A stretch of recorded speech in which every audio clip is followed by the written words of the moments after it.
Hello, and good evening, viewer. Welcome to the Prime News. With me, Elvis Othiambo, and our sign language interpreter, Wanjangere. On to our first news, the Kenya Revenue Authority, KRA, has successfully intercepted a massive shipment of contraband cigarettes valued at 281 million Kenya shillings at the Port of Mombasa.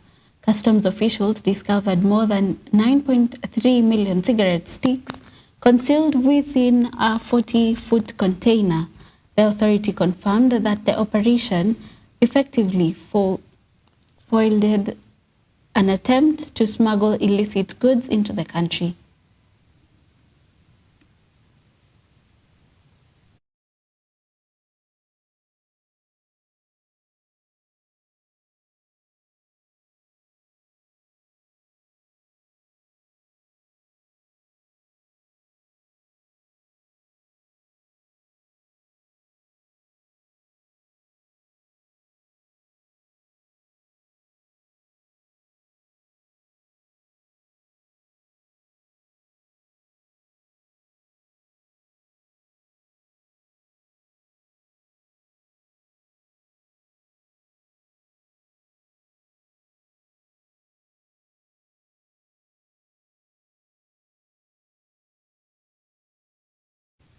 And on to our next news, the death of Amos Isoka following a botched tooth extraction in Kawangware has sparked a heated debate over institutional accountability in the Kenyan's healthcare sector.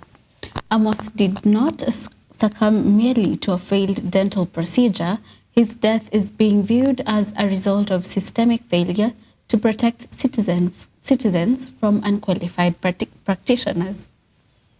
The Kenya Dental Association, KDA, has pointedly blamed Kenya Medical Practitioners and Dentists Council, accusing the regulatory body of negligence in its duty to monitor and shut down unlicensed clinics. Despite the severity of the case, there remains a deafening silence from the government health and security agencies.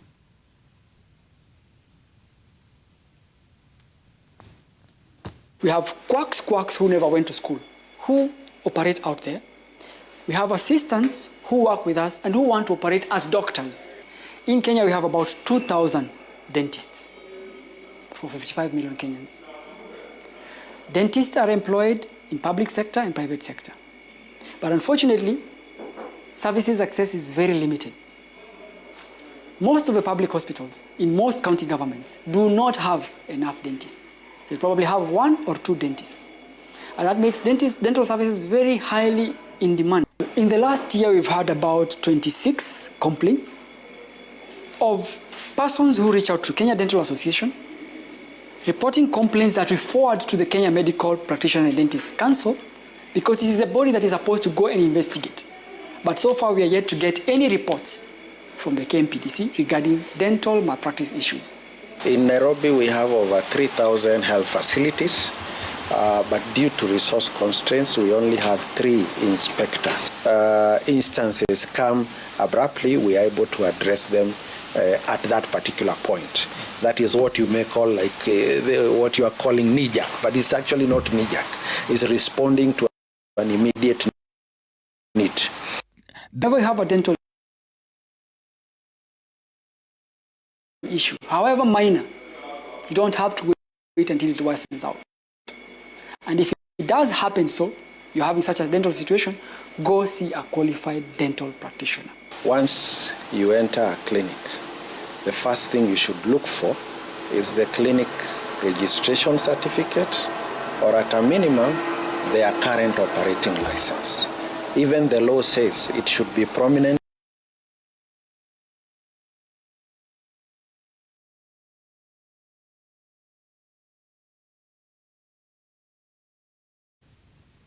On to our next news, public health services in Nairobi have reached a standstill after nurses and laboratory technologists joined doctors and clinical officers in a massive industrial strike. The unified action, sparked by persistent salary delays and unfulfilled labor agreements, has left city hospitals struggling to operate. To maintain emergency care, administrators have turned to hiring temporary locum staff, admitting they are often forced to choose between paying those medics or purchasing essential drugs and supplies. In response, the Nairobi County government has declared the strike illegal, issuing a 12-hour ultimatum for workers to return to their posts or face immediate disciplinary action and potential termination. Now to look for more money to pay the locumers so that they can sustain us during this strike. We have 4 doctors on locum. We have 3 anesthetists for theaters, so our theater is 24 hours. We are able to operate mothers that are coming at every day, 24 hours.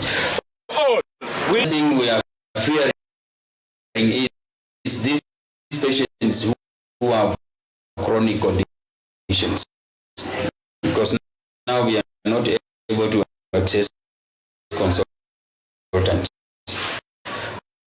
Since consultants are also on strike, that has a ripple effect on the patient status. Probably when the strike is over, we have now to come up with a strategy to mitigate against this patient.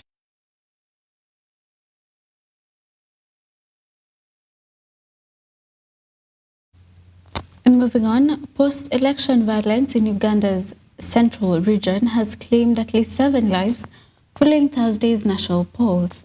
Police reported that the fatalities occurred during overnight clashes between security forces and opposition supporters, primarily in the Butambala district. The unrest comes as provisional results place incumbent President Yoweri Museveni in a commanding lead with approximately 6.8 million votes, while his main challenger, Bobi Wine, follows with roughly 2.1 million votes. Now, this is the summary of the total votes per candidate so far. His home was surrounded by the army and police last evening. He is not able to interact with his agents. But number 2 is that his home is not a gazetted place of detention. If he has committed any crime, there is a due process. He can be arrested, arraigned in court, and dealt with in accordance with the law. The Electoral Commission is completely not in charge. It's either the military and the police and, of course, the regime, the bosses. When you talk about the observers, I think they should not sanitize this crime scene at this particular point.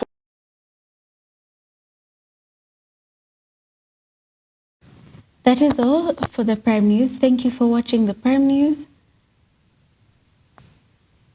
Don't forget to follow us on our social media channels. Send us your opinions and your comments. You have been with me, Elvis Othiambo, and our sign language interpreter, Wanjang'ethe. Enjoy your night and good night.